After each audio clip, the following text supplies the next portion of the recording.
Alright, cool. Welcome. We are trying again because the audio didn't record. It was on the other head volume or whatever. So, Oh, I see. yeah, you were just saying how you came on, you wanted to come on because...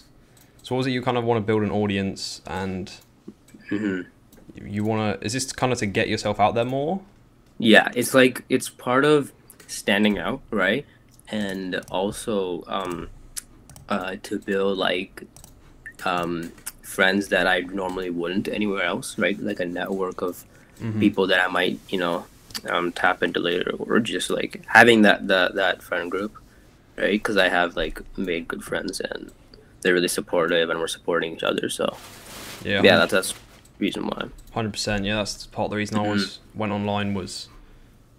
Especially, I'm not sure, I guess the kind of stuff we're doing, we're kind of into like business self-improvement. Not Right. a lot of people necessarily our age are kind of into that kind of stuff. So, yeah, the internet can be a really good resource to find new people. Have you heard of Andrew Kirby? Andrew Kirby? No, not really. Okay, No. yeah, he's this YouTuber. He's got like 600k subs, but he has this community. It's free, and it's got a bunch of content creators. He calls it synthesizers, which are basically people who take information, get the best parts of it, and then create content on that. So it's basically saving people time. So I can send you the link to that because that's super cool. There's loads of great people in there. Yeah, I'll check it out. I sent Ronan the link to that as well. And that podcast, I did do a podcast with him, but that's not out yet. I've actually got quite a few recorded, so this might not be out for a couple of weeks or something. Do you like edit it yourself? Yeah. Oh, that's nice. Okay. I mean, it's pretty basic so far. I don't really do that much editing with it currently. But yeah, I mean, in the future, I think I might try and get someone to help me, maybe, because... Maybe you can add like a title track or something like that. A what? Like, like popular podcasts, they have like this intro music and then add something like that. Oh, right, yeah. Yeah, definitely. Do like the Joe Rogan drums. That is some iconic music. How do I actually say your name? My name? Okay, so do you want me to try? Do you want me to try first? Okay, yeah, you go for it. Cheaithanya. Yeah, close. It's Cheaithanya, so you say it. Cheaithanya. Okay, where are you? Yeah. Where are you at? I was I'm actually in Canada right now. I just moved to a new city like 2 months ago. Yeah. So yeah, that's how it is. Canada. Okay, cool. So what's it? It's like 8 a.m. for you or something like that? Yeah, it's 9? like 8:40 right now. Yeah. Okay. So you're 15, right? Yeah. Yeah. I recently turned 17, so similar-ish age. How do you get into this? Like, because if anyone doesn't know, you have like a Twitter and you. I've got it here. Personal growth frameworks, mental models are your niche, I guess. Self-improvement kind of. So, how'd you get into that? So, the first time this entire thing started I was on Quora. I was started on Quora. So, I answered one question. I read Atomic Habits, and then I answered one question about it. And then right after, I got 5 questions about it, right? Because I posted it and people liked my stuff. And then, like, after I consistently started to read more and share my own experience on Quora, I got more than 400 questions on Quora now, which was crazy. And I don't spend a lot of time on it, but it's like I have this little space where I post my answers, right? And that's growing like crazy. But like I'm posting every day on Twitter, and it's like a little slower. So through that, I actually don't quite remember. I wrote one post about how to have better conversations on Quora, and then I don't know how, but I posted on Twitter. And when I first started, my posts were like thick paragraphs. Like I used to just copy paste, and there's like how to have this, how to have that with horrible hooks. And I used to do it weekly, not like daily daily tweets like normal, how you would grow. I just posted like weekly threads, which didn't quite get as much attention. But then this one guy reached out to me, and he was like, yo, I have this little group. Do you want to join? I'm like, that's great, right? And that's when I met Ronan and everybody else. So that's how it started. Yeah, all right, cool. Have you tried to kind of transfer that community from Quora across to Twitter? I mean, nothing like crazy. You literally just say like, "Oh, guys, I also post on Twitter," and like drop a link. And have you tried to do that? Yeah, that's what we do. How was that? Like, did that not convert very well? That we followed each other, right? I followed everybody first, but most of them weren't like fully into my niche because I wanted to have people I follow on self-improvement, but not too much into like, I follow some people on copywriting, right? Because I know it's a printing machine. But I don't follow too many people on that because that's just not what I do. Because there's so many creators talking about it, right? So it's not like all of them are like don't know anything. It's like I want to follow selected people on this, and then mostly about what my niche is, right? So I can get inspiration. I can add value to my posts, right? From taking from theirs. So I only follow a specific amount of people, and then. Oh, you still there? It's cut out for a second for me. Canadian Wi-Fi for you. Cheaithanya, hello man.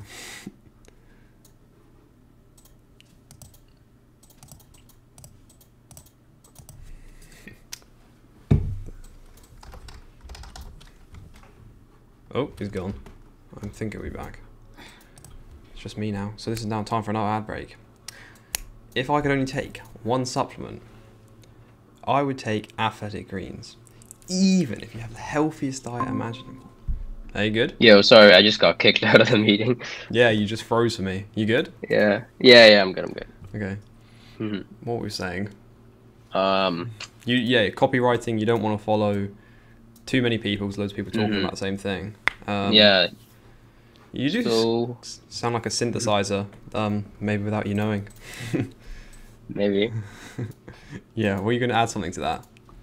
I was just going to say that in our group, there was not a lot of people who are in my niche, but I still wanted to support them in any way. So it was just like, I think the closest Twitter fan was probably Ronan. I think we talked a lot. Like he even was saying yesterday, he was like, dude, you're posting every day. Why are you not grading 5 times, right? And then today I'm at my all-time highest right now because I posted this you know that thing where you be like reply, comment, and follow. I'll give you this or whatever. Yes. Right. I did that for my that time management framework I created. So I did that, and I've gotten quite a few people. So that's where it is right now for my Twitter. So what all-time high in what, followers or likes on one post? Oh shoot! 1 second. I turned on Siri by accident. Welcome to the podcast, Siri. Oh shoot. Dude, I have a Mac, right? So if I accidentally click on the Siri button, it just like turns on. So. Okay. Yeah, no, when you said all-time high, do you mean for followers or likes on one tweet? Yeah. Or, yeah, okay. I'm at 116 right now. Which is my all-time highest. How long have you been going? Dude, it's like been 6 months of like constant. Every day. Where I actually seriously started in August. But I was still posting threads weekly, so technically I was still on it, right? I wasn't serious about it. I just posted it like everyone's gonna look at it, right? So yeah, it's been like 6 months. It's crazy how like I've seen people that have like 500 tweets with a couple hundred. I'm like posting every day. Yeah, like, it can be hard, man. But like that's the thing I think where a lot of people give up. Whereas if you manage to get past that hurdle, then that's where. Right. I think it was Jay Yang. Have you heard of him? Jay Yang? I think so. Profile picture, and he always talks about like staying hydrated and drinking water. Oh yeah, that guy. Yeah. Greatest description ever. He was saying how it took him, I can't remember how long, but however many months to get to like 100 followers or 300 followers or something, and then he managed to get 300 followers in a day. At this point, I think he's on like 15,000 followers, but you probably know the exponential kind of compound interest curve. Yep. So. You just got to keep going, man. What are you trying now? Are you like... Because I'm dipping my toe in Twitter a little bit the last few weeks after speaking to Ronan. He was like, yeah, you should do it. So I was like, okay. I've been thinking about it for a while, but I'm doing other things as well. So, I see. But yeah, you what's the strategies? Like, do you, because I hear a lot of people say if you're a small account, you should be like engaging a lot on other people's posts. Oh, that's the thing. I just need to make time out of my day to do it because I have time. I know it. And it's just making it is my biggest issue. So I'm gonna try my best to make time because the last time I fully engaged and set time, like 30 minutes every day to engage was like, I don't know, like a week ago. So I need to try to do it like at least 3 days a week. It's just my engaging. That's the thing I've realized. But like with profile and my writing form, that's all fine, right? Because if I know that now, the only thing left is just to keep engaging, and then it's just gonna get better from there. Yeah. So my biggest problem is engaging, and if that's done, then like it's gonna be good. You can maybe try something like, because if you know you're tweeting every day, you could like kind of habit stack it where you're like, oh, once I tweet every day, then I'll interact with like 5 posts. So that's like 5's not even that many, right? But that's probably something you could do every day, and it wouldn't have to be half an hour. That could literally be like 5 minutes. And then I feel like that could be quite easy for you to kind of bake into your current routine. Right. Because I think I've seen a lot of similarities with that on YouTube, because I also have a fitness YouTube channel. Oh, nice. And we have a group, like we were speaking about how to grow, like if you're small, and a lot of us have done is like, you go onto bigger channels and you like comment on their videos, and then if your comment gets a lot of likes, then you're going to get quite a bit of traffic. So even if you have like less than 100 subscribers, if you're getting comment that has like 1,000 likes, you're going to have people check you out. It's similar to Twitter, I think, where you get on, if you go on like bigger accounts soon after they post, then people like your comment and more likely to get profile visits. So I think that's a pretty solid strategy, seems to be, for a lot of things.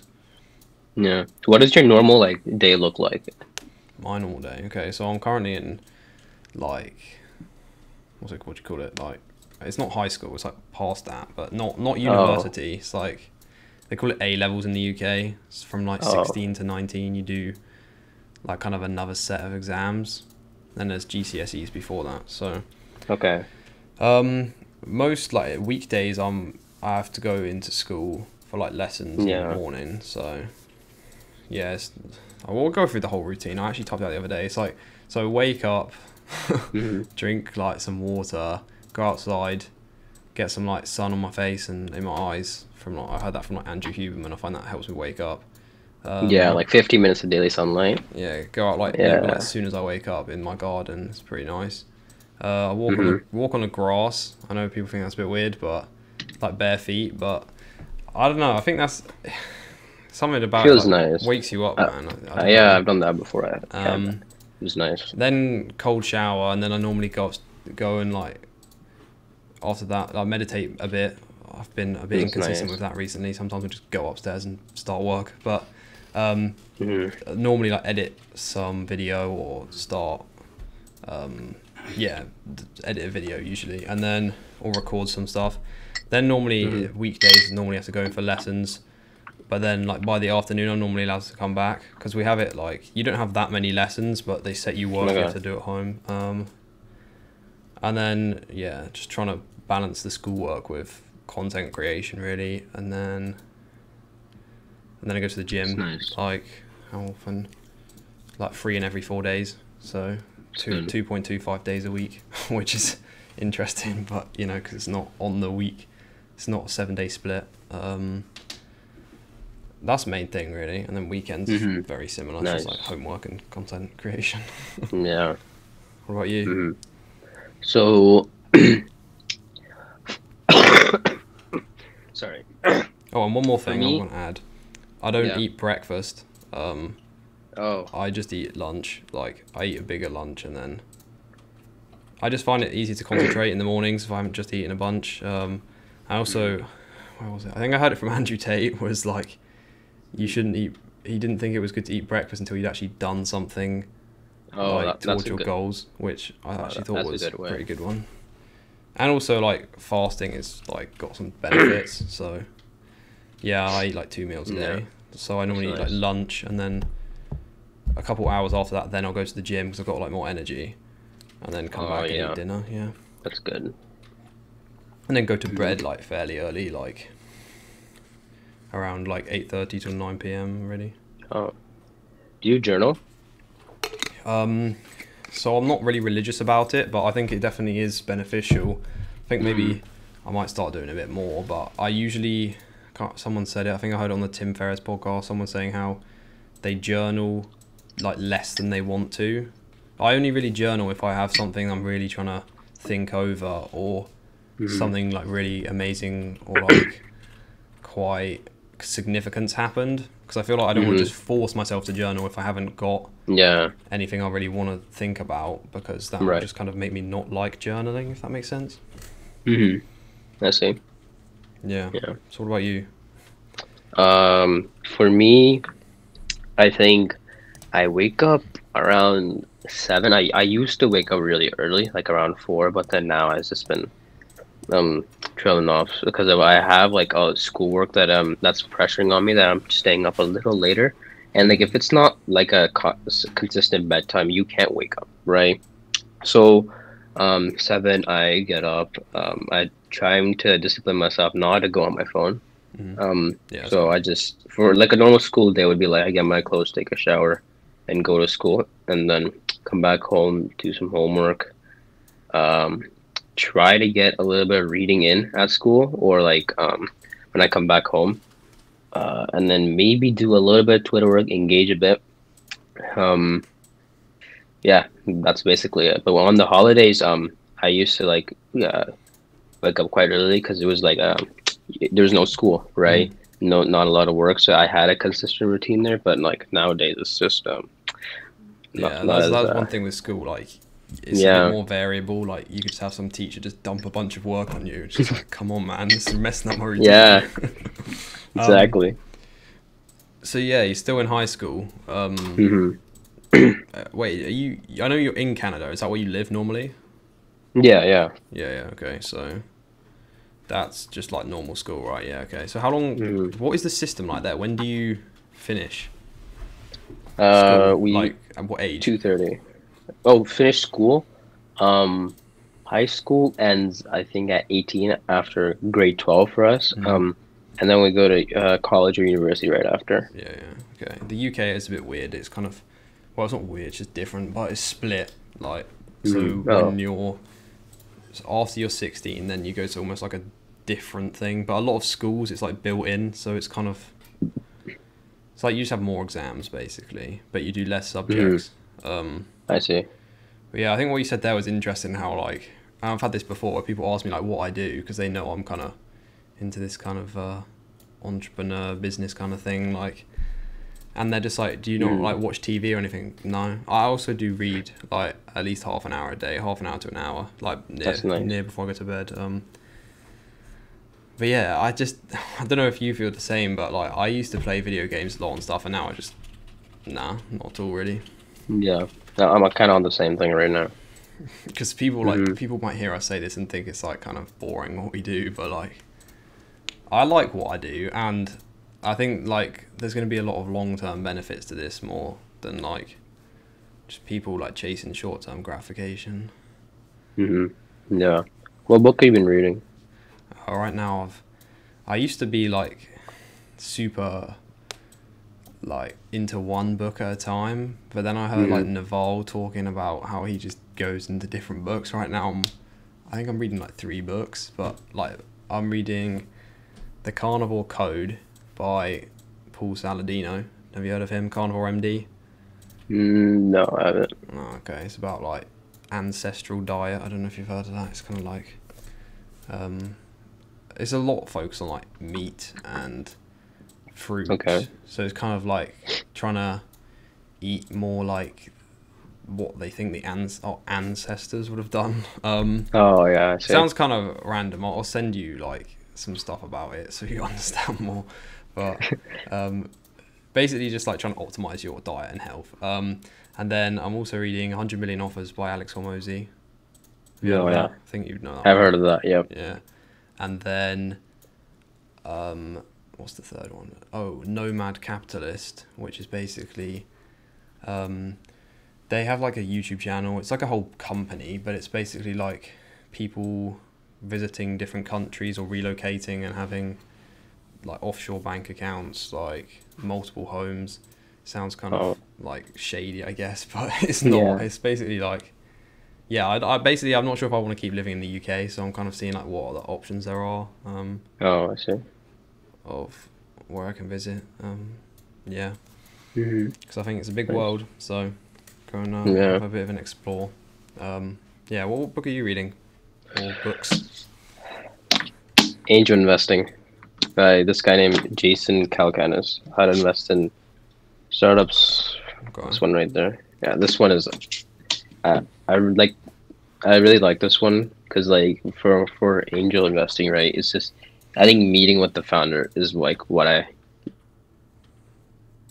Oh, he's frozen again. Cheaithanya, I think I'm saying that right. Might have to have another ad break here. What other ads are there that they do? All I can think of is Athletic Greens. Helix Sleep. If you want a great mattress, go to helixsleep.com/the Sheasby podcast. You'll have the best night's sleep of your life. Alright, you good? Hello? I can't hear you. Oh, he's gone again. Right, back to the ad break. This is actually fake, you know, guys. It's not actually sponsored, okay? Not yet. If you want to sponsor the Sheasby podcast at gmail.com, send me an email. Hello? Okay, can you hear me? Yes. Okay, this has to happen. Like it happened before, it's happening again. So your Wi-Fi? Yeah, I don't know why. It just says network disconnected, but it works fine everywhere else. I don't know. Yeah, it's weird sometimes, man. No, it's fine. Okay. What were you saying? Oh yeah, angel investing, meeting with the founder. Yeah. Yeah, so yeah, I like meeting, right? If it was like, I mean, angel investing is really risky. I mean, every investment is risky, but out of everything, right, I think angel investing is something that interests me, even though it requires large capital at first. Like you need money first, right? You need money and then expertise, but biggest risk is not taking any risks. Yeah, I don't know if exactly. I'd agree 100% with like you do need some money, obviously, but if Yeah, you look yeah. at people who, if you put in like 1,000 into like, I don't know, like Facebook or something early on, Twitter, like that's still gonna be like millions. So I think angel investing is like, yeah, high chance of fail, but if you do succeed, you're gonna make like 10, 20, 100, 1,000x even sometimes. But from what I have listened to like a bit of podcasts and like Naval talking about it, and haven't read any books, I don't think, but it is an interesting field, certainly. Yeah. I think I will be looking to get into it a bit, but maybe not like too soon. Maybe when I've already got a bit more money, like you said. What was I think it's like good to start simple first, right? Like get an understanding how investments work and then go to that. But I just picked it up and I decided to read it and I really liked it. So I think first I want to start off with understanding the basics, right? Like the stock market, crypto, and Bitcoin. Not too deep dive into it, but just get a general understanding, and then do my deep dive on angel investing and at least know what the startup like. Because right now I'm looking at startups from an angel perspective, right? And he was talking in the book how founders have the biggest responsibility because they're responsible for everything, right? And he was talking about how being a founder sucks, right? But when you read a book made by a founder, he tells you how angel sucks or something like that, right? So this is looking at from an angel perspective on startups, but then now it's like after I read this, I need to look at a founder's perspective at how he will run the startup. So yeah. Okay. Because I used to have I don't do it anymore. I might pick it back up. I had an Instagram page like teaching young people about like finance and investing and stuff. So I've done stocks, nice. I've done crypto. I know like a good amount about that. So you can ask me about that if you want. Yeah, definitely. We can do that now if you want. No. Okay. So have you recently been like thinking about like actually how is your like how productive are you when you're like working, like just generally how focused are you? How are we measuring like when you're like just what I or think, like I'd say pretty good. I think you do have to like, I think deep work is like so underrated. Like the people kind of half do things a lot of the time. I think they kind of have their phone next to them, and or like even people like watching TV and like typing on their phone and stuff. Not that I watch TV, but I think if you're gonna work, just turn off your phone, unless it's on yeah. your phone. Get rid of all the distractions and just really zone in.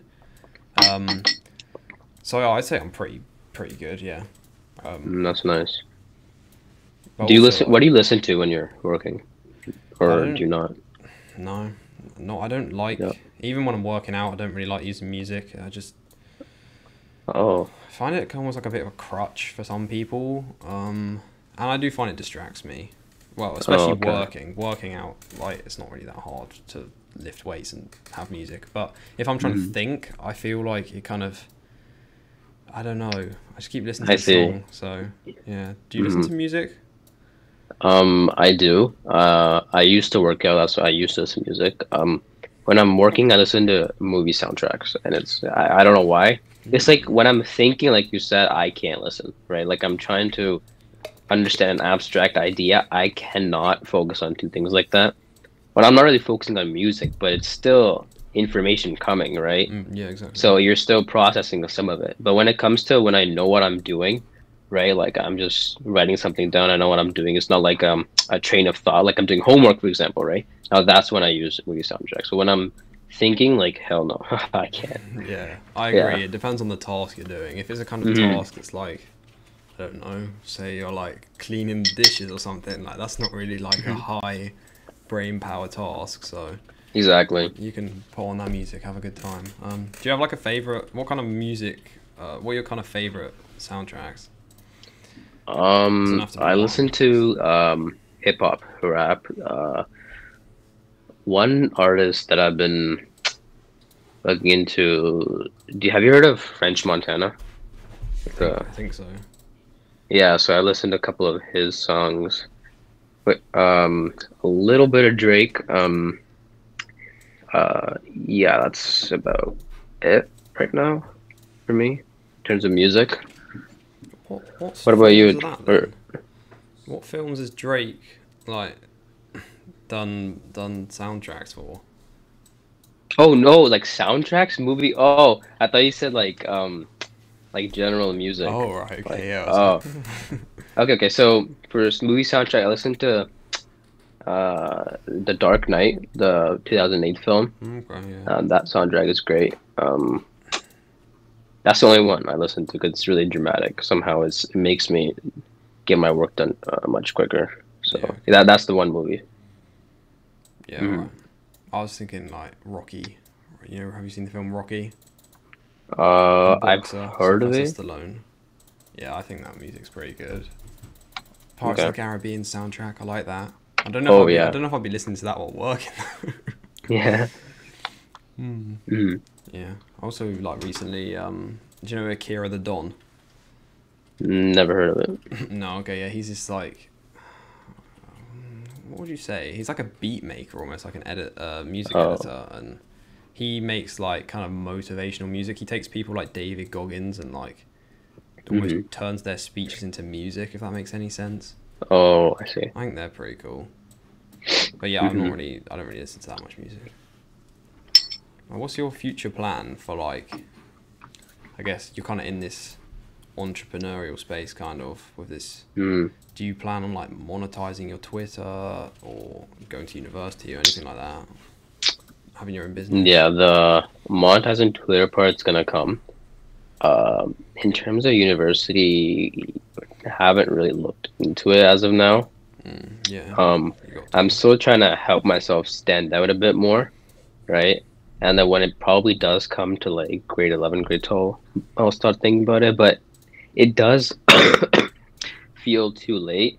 But I really don't have a full idea about it. I have like a tip of the iceberg, but yeah, I don't have a full view on what I'm gonna do next. But sure. Yeah, I mean, I don't. Just trying to make myself that. stand out. It's really what I'm looking at. Okay. Make yourself stand out in like what kind of way? Would like Uh, are we talking online with like Twitter or just generally like? like when I put in my university application, I can put like I have a following like this and that, right? And also I don't know if I told you I finished my time management framework, which I did that reply retweet thing. And I was thinking maybe I should talk to my school. Maybe we can get it out there somehow, right? Because I can put that on my application too. So then I spoke with the principal and he said we can do something about it. And he has to review it because it's like this 8-page thing. It was made for Twitter, right? So there's some stuff in there that is like a little. I was trying to be a little humorous about it, and some stuff targeted school, so I removed some of it. So yeah, so something like that is like I think will make me stand out in a sense. So Yeah, okay, yeah. that makes sense. Because I feel like that's a good point. Because a lot of people, like, I know, especially people who maybe don't like school or like aren't so good at school, they like.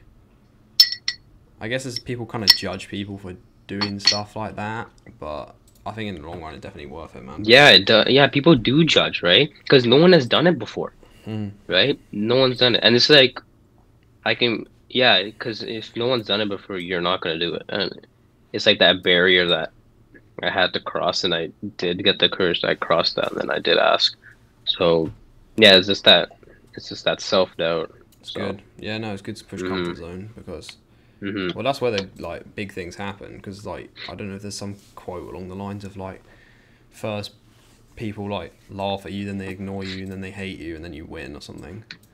And it's yeah, how like at the beginning, like people always have like people who doubt them, like people who start like say Facebook we were talking about earlier, like at the beginning they probably had no idea how big it was going to be, but they like believe in themselves, right, keep working, and people might be like, oh yeah, the internet's not going to work. This is that famous newspaper, like the internet is just a passing fad, and then we look at it now and it's like, well, yeah, you got to have people like that who are kind of pushing the boundaries and trying new stuff. So yeah, it's a good like habit to try and get.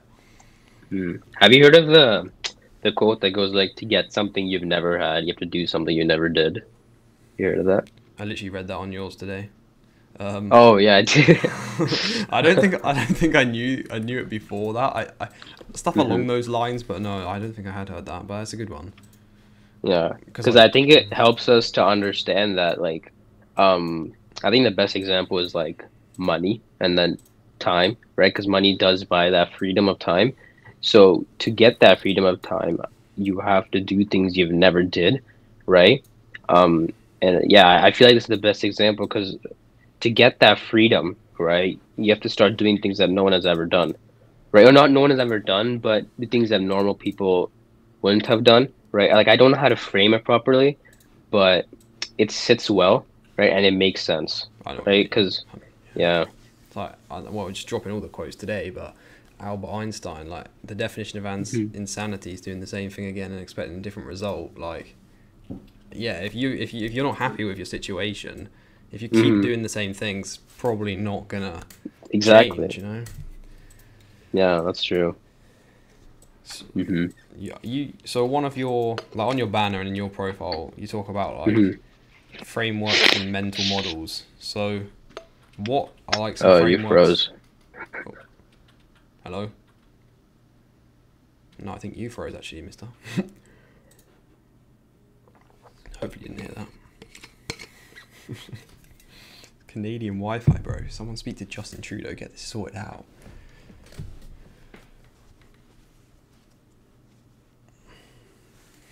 It's not been the smoothest sailing podcast, but you know, it is what it is.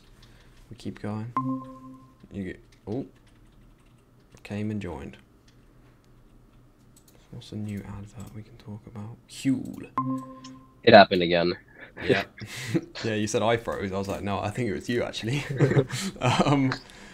So, yeah. Yes, frameworks and mental models. So, what are some like frameworks and mental models that you use like in your everyday life? I'm using my framework that I made. I call it the W.I.R.E framework. It's an acronym. It goes like work time, investment time, required time, and empty time, right? So like for work time, it's like goes towards school and careers, right? In your like your high school career or your schoolwork, right? Those are more tasks that are important and are urgent. Like you have to do these now, and yeah, they're important and urgent. For investment time, these are activities that compound over time. These are like you're reading, meditating, exercising, right? Posting on Twitter. These. Oh yeah, that could work too. right? So every single day you do that, and then, well, if you look at a year's time, there's a big change in yourself, right? And then required time is more like things that are not important, but they're mandatory, right? So it's like maybe like cleaning the house or washing the dishes, right? These are not important. They do not matter, but they have to get done, right? And then empty time are activities that provide no value. And these are activities like social media scrolling, right? And then I asked someone for feedback on the framework, and one of them was like, well, for me, social media scrolling is like spending time with my community, right? And I think about when I think about that, I'm like, well, it's personalized, right? You can put this as your investment. This might be in a way where you feel connected to your community, as what they said. So that's the thing about this. Like, it's personalized. You can change it the way you want to. I'm just telling you how it is for a general point of view. Because like for social media, most of us just scroll, right? And that's the example I used there. And then right after, I put this into the Eisenhower decision matrix. I'm sure you've heard of it, right? No. You never heard of it? What? I think I might know what it is, but so it's like this. It's like a matrix, like a 2x2 coordinate plane, where the y-axis is the important, and then the x-axis is urgent. Okay. So then you put it like every task is either important or urgent, and it's not important or not urgent, right? So then I put the work time, investment time, required time, empty time into these 4 quadrants to describe their importance and urgency. So like I said, work time was important and urgent. Investment time is important but not urgent, right? And I say to spend time on these activities because we don't spend a lot of time improving ourselves, right? Because when I talk about reading, exercising, meditating, it improves the self, right? And when it comes to work time, it improves our career or our like our I call this our external self.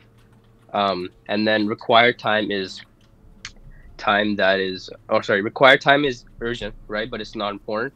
And that's like cleaning dishes and doing the chores is what actually stops our focus. So I was like, okay, you can use it. Have you heard of the 2-minute rule? Where you like, if it's under 2 minutes, you do it right now. Yeah. Yeah, right. Because then it doesn't interrupt your focus later. You don't always think about it. It's not like the time it takes is better than having that in your head the whole day, thinking I need to. And then, and then another technique is to schedule it. Like one time, I'm gonna take 10 minutes to do this, and then one more technique was to do 2 tasks at the same time, only if they require little to no focus, right? Because if you're like washing the dishes and listening to a podcast, that's really important. Right, like maybe have you heard of the School of Greatness by this one guy? Was this a podcast? Okay, yeah, it's a podcast. It's about where this guy talks with entrepreneurs and businessmen and whatever. So yeah, so if you're listening to something like that, you probably shouldn't, right? Because you want to focus and sit on it. But if you're listening to like music and you're vacuuming at your house or whatever, right? Those do not require as much focus. Also, so yeah, like you got me thinking with the R required time. That's the kind of stuff you might want to try and outsource as you get more money. Exactly. They just drain your energy like all the time. It needs to be done, but it's not important to you, so you can get someone else to do it. And with the matrix thing, is it this? I don't know if you can see that well. It's quite dark, but yeah, it's kind of like that. Yeah. You got important on one axis and urgent on the other, and then. Yeah, I've seen that kind of quadrant before. So yeah. Did you? Yeah, you kind of got that from somewhere and adapted it a bit, right? Or... I did, yeah. Because like with the acronym, I froze again. Damn it! No, I can still see you. Oh no, he's gone. What is this, man? Right, okay. At least we have time to talk about Huel. If you want a nutritious ingredient meal, but you don't have time to cook, use Huel. Huel.com/the Sheasby podcast for. It just keeps interrupting, man. I hate that so much. I could see you then for a bit. I heard you say, damn it, like it cut out again, and then you went. Okay, so where were we? Talking about the matrix and how it goes important or matrixy or whatever even. Yeah, it's how you adapted that. So, because I had a couple questions on people saying, why should we spend more time on investment time than on work time? And I made a separate section where I was like, okay, so in the growth of someone, right? Like as an individual, I think growth comes in two forms, where it's through your high school, your job, right? That's where you grow your external self, where it's like on the outside. And then as a human, right, in an individual, it comes through investment time. Those are activities that compound and develop the human inside of you, or like make you a better person in the community, or yes, yeah, a better person in your community. So maybe like reading a book about atomic habits might how should I say this? It's like it's in a way where you develop as on the inside, right? And then as when you're doing your job, right? That's at the outside, right? And we spend a lot of time on school and this, but we forget to forget to develop the inside of ourselves, right? And I also put it in this way where like work time is for employees, and then investment time is like for yourself, right? Or not exactly employees, but it's like you're working for someone else. But when you're investment time, you're working on yourself. Yeah. Right? So it's like for others versus for you. Yeah. One thing I wanted to add that is coming to mind is the investment time. You said it's like it's important, but it's not urgent. And I think that's why you see a lot of people aren't investing that time. They would rather just sit and like watch TV or go on TikTok. Yeah. Build a business or something, and in the long run it is really going to help you, and you could argue it's important for the life you might want to have, but yeah, because it's not urgent, I think a lot of people don't focus on the long term enough, so they just basically neglect that part of the equation. Yeah, and I guess that's the thing about this, right? Because you can change it however you want. You can put if something feels like it's important and urgent to you, can put under work time, right? But I really think investment time has to have its own category in terms of like reading and meditating. That's like on yourself, right? Because I still think building a business is still like on the outside. But if you create that urgency for yourself, right, I think you can, if you put under work time, right, then you will have that on the top of your to-do list. Yeah, I think, that's a good point. I think what I mean is like a lot of people don't put it in that. They don't have that sense of urgency, even though it could benefit them massively, so they don't do it. Yeah. And then it comes and doesn't pay off. Actually comes to bite them in the future. Yeah. I saw this one quote by this one guy. He was like, you go to your 9 to 5 and you go to your restaurant. Your boss tells you to take out the trash. You take out the trash. But when you tell yourself, let's say on a Friday, I'm gonna start my business, but you don't, right? And it's like you have respect for others, but we tell ourselves we respect ourselves, but we don't, because we tell ourselves I'm gonna do it here, but you don't do it, right? But you listen to your boss telling you to do this and this, but you don't listen to yourself, right? And so after I saw that, I was like, that might be one of the reasons why people are not like going out of their comfort zone, because like it's just they don't have self-respect for themselves. They just say it, but it's not actually true. Yeah, that's why I think like having people to keep you accountable is super important. That's why I love this online thing so much. Like some of the people I've met, we have this accountability group, and exactly, it's basically other people just like, come on, like, what have you done today? Where's the next video? Have you made any progress on it? And right, it's great, bro. Yeah, it's amazing. Because like you said, I mean, yeah, you do need to respect yourself.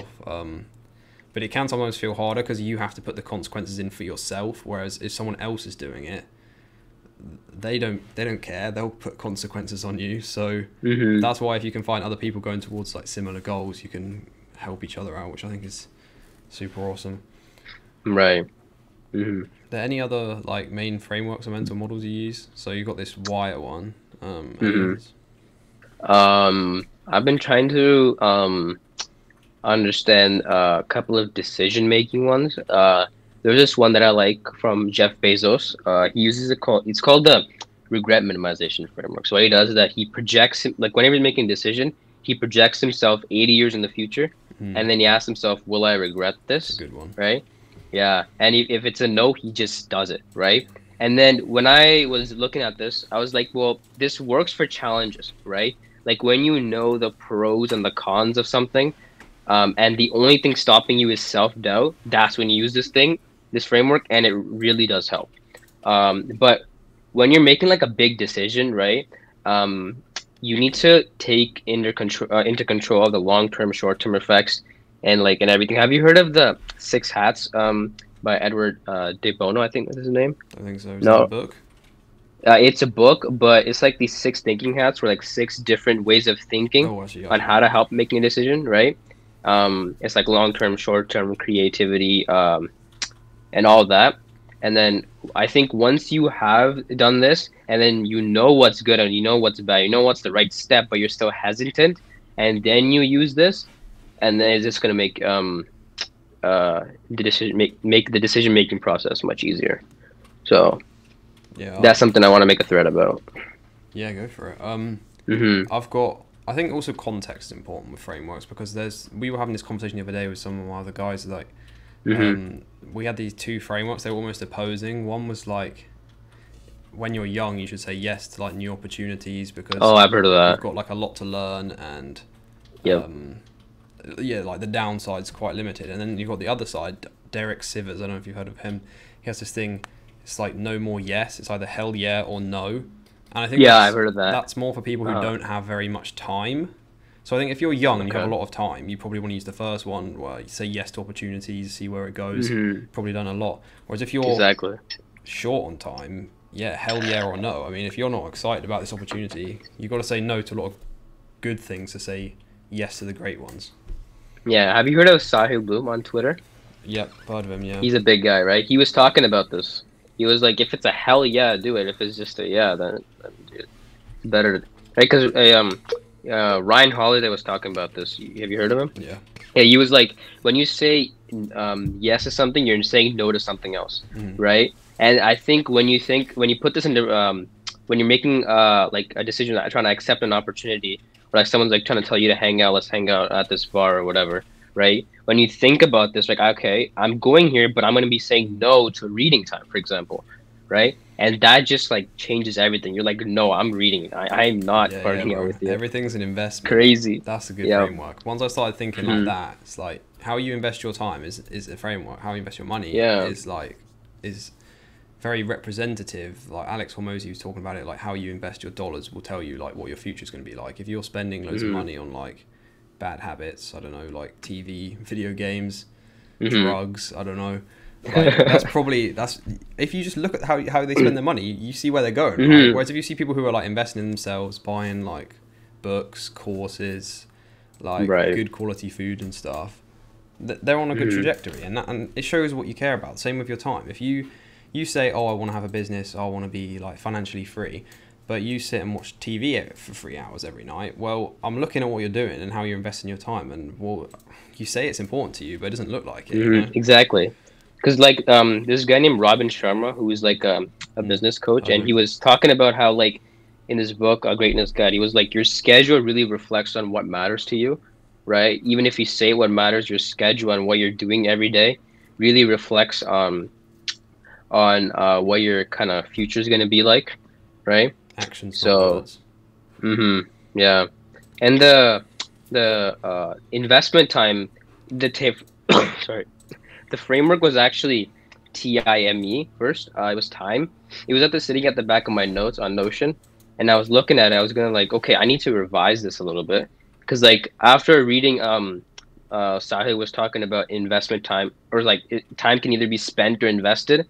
I was like, okay, in my old notes, investment time was like work, like a job. I was like, that doesn't quite make sense anymore, right? So that's why I had to change it up a little bit. And after I saw that from Sahil, it just, with the W.I.R.E one, it just made more sense. Yeah. I think a lot of people don't want to hear it. And I don't know, I feel like people think it should be too easy sometimes. It's like, yeah, no, I do care about this. It's like, okay, why don't you spend more time on it? Oh, well. Yeah. It's like, you can always find another excuse. Yeah. I think another good framework I quite like is, I think it's Charlie Munger's Inversion Principle, which is basically, instead of like, how do I reach this goal? How do I make sure I definitely don't reach this goal?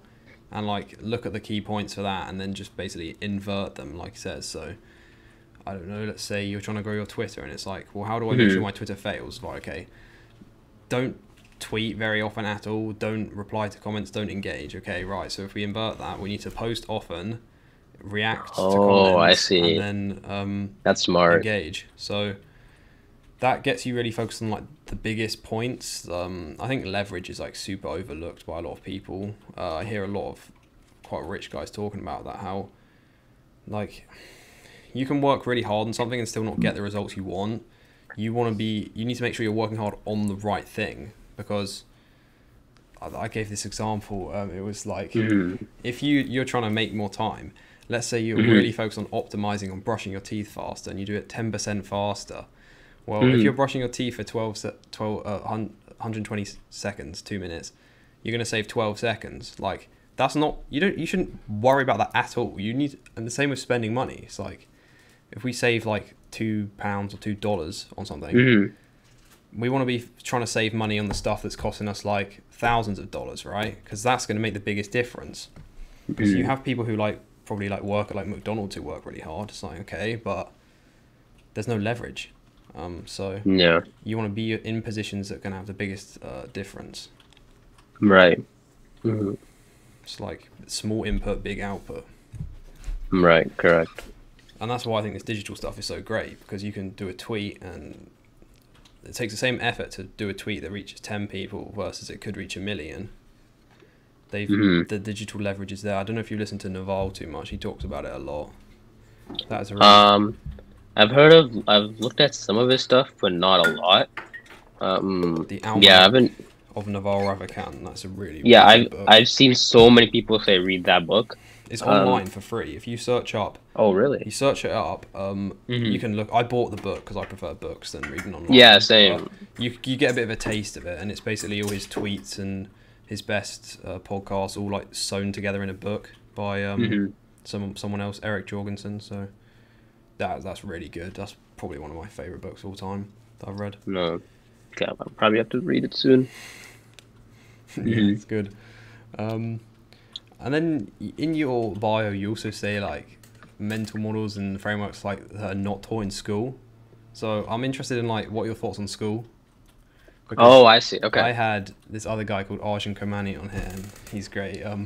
But he really doesn't like the school system. He's like, I'm pretty sure he's dropping out of high school at like, I think he's 15 or 16.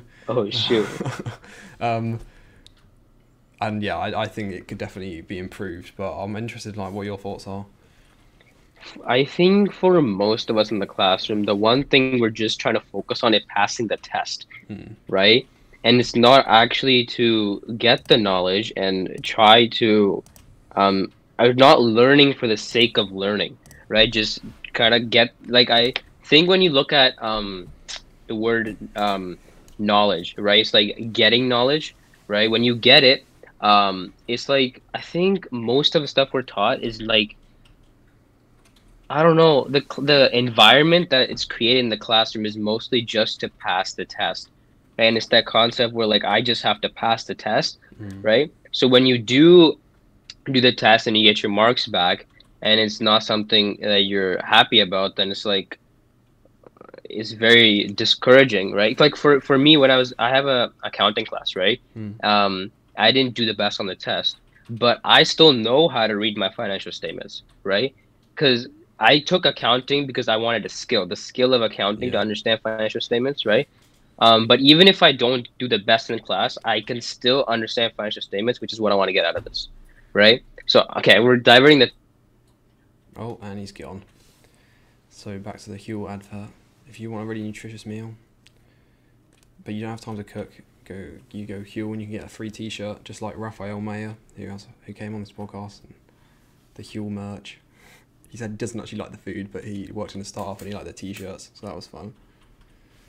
What's that, 4 times he's followed out now? It's good, bro. And he's back. Oh, can't hear him though. And he's gone. That's good fun. Hope you're all doing well. Everyone who's listening, thank you. Appreciate you. You can leave a review. That would be very appreciated. Shout out to the guy who left a 5-star review on iTunes. You back? I can't hear you. 1 minute, okay. This is fine.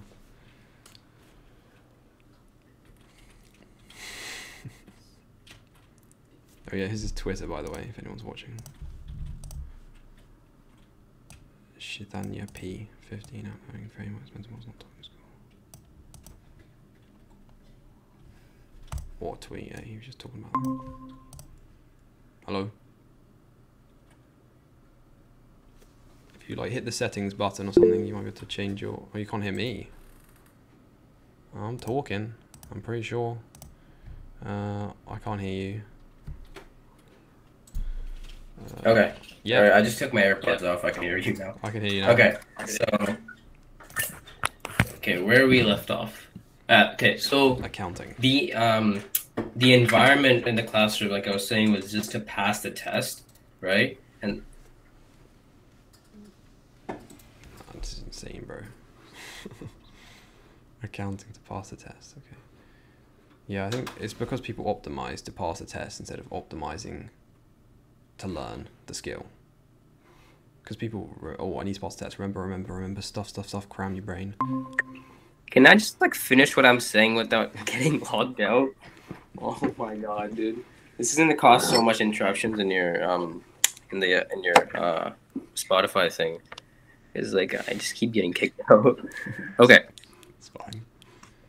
Yeah, okay. So the environment is just to pass the test, and I think in that way we just get the knowledge, and then it's like never used, right? Because like we're just taking in the knowledge just to pass the test, not to actually learn it because we want to learn, right? So with that, I think is that if we can create an environment where people actually want to learn in some way, then I think that'd be a big improvement. But like other than that, I don't know what's happening. The system, the biggest issue with it is that people just want it for the test. It's not actually to learn the actual material. Because I asked Ronan about this, and I was telling him about Arjun, the guy who dropped out. Oh, I think he has dropped out now. He was thinking about doing it. Oh. And Damn. Ronan was kind of like, well, it is what it is. I mean, I just do it because I can't really change it right now. And I thought that was a decent way to look about it. Like, I've always done like pretty well at school because I was more recently. I'm finding it a bit harder to find the motivation because I'm seeing this stuff online and it's just like, yeah. But, I know, I'm seeing it too. Yeah. But like, if you're there, I feel like you might as well try. Exactly. Yeah. But no, I don't think it's this great because like you said, you're optimizing for the test, not optimizing to learn the skill. So exactly, people are cramming it in their brains like to try and pass a test. The second they pass the test, oh, phew, we passed the test, bang, it all goes out the window because they would never learn it because they wanted to or thought it was valuable. Exactly. Is there any frameworks that you have? Any other ones? Any more? Memento Mori, I guess you'd call that framework. If you heard that. If you know Ryan Holiday, you probably do Stoicism, like remember that you're gonna die or whatever. So Memento Mori. Yeah, make the most of it. And then there's also Amor Fati, which is love fate. Dropping the Latin on the podcast. Yeah, it's like your life. Like so, Amor Fati. I'll just explain that is you. To love fate. So whatever happens to you, you view it as you try and look for the positive in it, which sounds like really obvious and people always talk about this, but it's basically like, oh, what's an example? I don't know. Your car tire breaks down. Okay, well now this is good because you have the chance to practice your discipline and learn how to fix a car tire. Yeah. Or you get fired from your job. Well, now you have free time and opportunity to go after different things. It's like your Twitter isn't growing as fast as you want to. Well, why is that good? Because it's teaching you resilience, and then when you do overcome that problem, you know, like David Goggins talks about the cookie jar, all your achievements, you can then in the future be like, oh yeah, I overcame that, and I overcame that, and even though this bad thing happened to me, I still did it. So, right. Because I'm also thinking about an idea in that manner. It's like whatever there's a result, right? There's a cause towards it, like a cause and effect. Yes. Right. But like as you were talking about, I've been thinking in that terms where like finding the purpose of the cause is that where you can actually try to understand, like when something happens, right? You question it. That's the cause. Why? And then when you ask the why of the why, right? Then you find the purpose of it, right? Like what significance does it take place? And when you find that significance is where the lesson can be learned. Right? Like that car tire you're telling it broke down, right? The cause can be, I don't know, there's like little something A pin on the really road. spike. Yeah, right? So then that's the cause. But why did that happen, right? Why was there a pin there? Maybe you can take a lesson out. You can be like, okay, I get to learn to fix a tire. So when something else like this happens, I'm able to solve the problem. Anti-fragility, you become stronger from the chaos. That's something that I've been thinking about. It's like, okay, the why is the cause, and when you why the cause, which is why, say asking why about the why, you get the purpose, the significance, and you learn a lesson from it, right? And that's something I actually did a deep thinking dive on it because it was from this book called Courage to be Disliked. I've heard of that, yeah. It's like Living Happy Lives from an Adlerian psychology perspective. I don't exactly know how to pronounce it, but it's like one of the concepts is like something called teleology. Or I always never know how to pronounce these things. It's like a complex way of understanding, right? Something like this, like the cause and effect, and I call it purpose and outcome, right? Something like that. It's like the subject itself is a complex way of understanding everything that that's happening, right? Like cause and effect. They argue that it's like, no, it's kind of like this because of this, right? Like, have you heard like when you think about happiness, right? There's so many different philosophies describing happiness in every different way, right? So people look at it differently. So yeah, I don't know. I just got on my head. I just said it, but going on a tangent. Yeah. Okay. Yeah. Yeah. No, you reminded me of this. Have you heard of the book called The Kybalion? I think is where you say it. It's like, no, I haven't. It's like I think it's from or based on like the ancient Egyptian philosophies, and it's interesting. Like Andrew Kirby recommended it. He said it was a bit odd, and I was listening to like the whole audio book, and it was. One of the things in there, it was like the laws of the universe, and one was like cause and effect, and like that there's no real thing called chance. There's just ununderstood causes and effects. Oh, I see. So like, that's interesting. Every cause has an effect. Every effect has a cause. So if you want to reach a goal, you just need to put the causes into action, which will cause the effect that you want. So a lot of our time is spent doing the wrong causes, so that's why things like meditation and like focusing on the highest leverage activities, though that might take time, it'll probably save you a lot of time in the long run. Yeah, that's true. I see what you're saying, because you can put into motion the causes to get the effects you want. Yeah. So the setup change there. Any reason for that? Changing the lighting? I don't know. I just wanted to say it a little differently. Get more comfortable. Yeah. You good to keep going? Because I know we've been going like about an hour now. Yeah, we can spend 10 more minutes. Sure. I wanted to go back on that Memento Mori thing. Robin Sharma actually talked about it. He was like, live every day like it's your last, right? And when you take that into perspective, you will like, or you can actually like ask yourself the question, if today was my last day, what would I do, right? And then you should try to think that way every single day. And I have trouble doing that, but I try my best to put that into perspective. But I think it's quite difficult, really, because we do a lot of stuff. Like when we say you're about to die in like the next 10 hours, you do a lot more things differently than you would if you were living like you're going to live forever, right?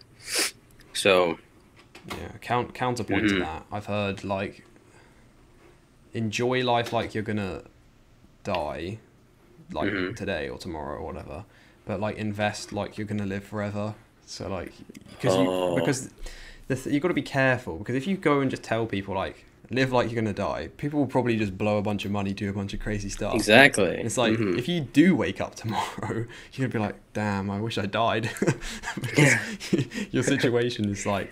So yeah, you want to be thinking long term, but also like appreciating the moment. And yeah, exactly, because it doesn't cost anything, does it really? You just got to focus. Nope. But yeah, maybe I need to start just every day. I'll just keep pinging you Memento Mori messages so you remember. Yo, Cheaithanya, you're gonna die. It's like, thanks, bro. Thanks for the reminder. Yeah. That is a really important framework, though, because that really did change my view a lot on things, like, because people think, oh, a lot of people live like they're going to live forever, so that's why they probably more like to waste time on things that aren't going to get them what they want. Right. And then it's like, no, there's a clock. You don't know how long it's ticking, but one day it's going to come to an end. So, make the most of it. Exactly. But don't take it too seriously because, Yeah. who knows what happens. So, yeah. That's right. It's been good. Anything else you want to cover? Okay, we can end with this one idea that I had. I'm trying to, or not trying to, I thought of this one idea called the 5 inputs for a better output, or like 5 inputs that influence an output. Not exactly 5. So it's competence, confidence, expectations, standards, like general standards, and I think it's 4, right? So yeah, it's 4. So competence, confidence, expectations, and standards. Is this an equation, kind of like the Alex Hormozi value equation? Interesting, because for like the competence and confidence, I got it from Adam Grant, like in his book Think Again, where he was talking about if your competence exceeds your confidence.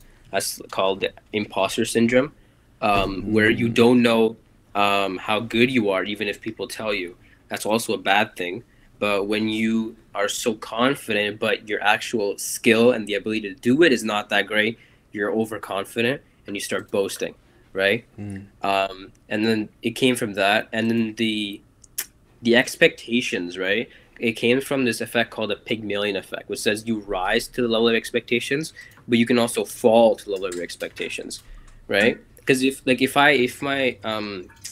my friends have a good expectation, I'm going to do good on the test, there's a more likely chance that I'm going to do good on the test.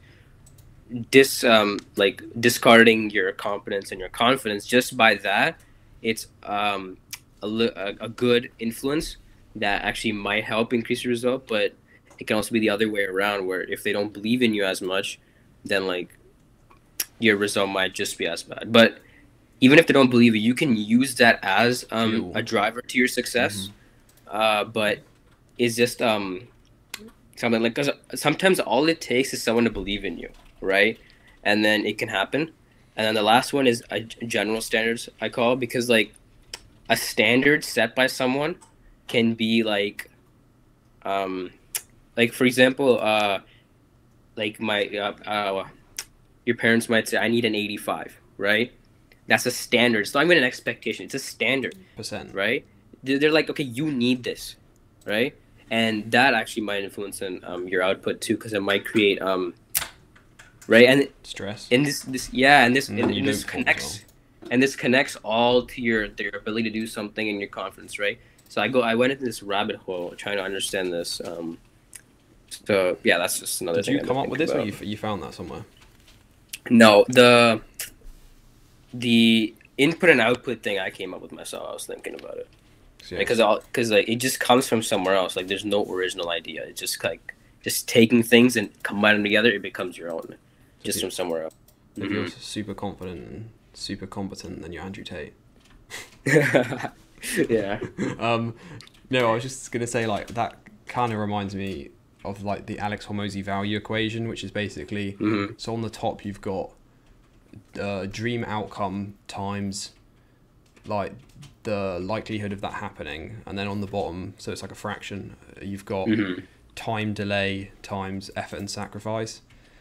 I mean, it's not you can't actually use it as an equation, but the idea is if you maximize the chance of, if you keep everything the same but you increase the percentage of helping someone reach their dream outcome, then that's obviously more valuable. If you decrease the time delay, keep everything else the same, obviously that's more valuable. If you make it easier, they have to put in less effort, then that's obviously going to be more valuable. So if you get to the point where you have a really low time delay, really low effort and sacrifice for the customer, and then high percentage chance, then that's going to be more valuable. That's more for selling to people, but that just kind of made me think about that, because I feel like you could probably turn that into some sort of equation. And it's not it probably doesn't really work with numbers, but it's just the rough idea that if you increase this, then you increase that. True. I think we'll round it up here if that's good. Yeah. Shout out your Twitter. That will be in the description. Is there anywhere else you want me to send people if they want to? You can just stick to Twitter. It's good. Because that's your main thing right now. Yeah. Yeah. Sure. Okay. It's good to speak to you, man. Thanks for reaching out. Yeah. I really enjoyed this. Yeah, definitely. I'll send you the link to that community. All right. Yeah. That'd be great. I think that's all. Yeah. Yeah. Okay. Have a good rest of your day. You too. All right. See ya. Talk soon. Bye.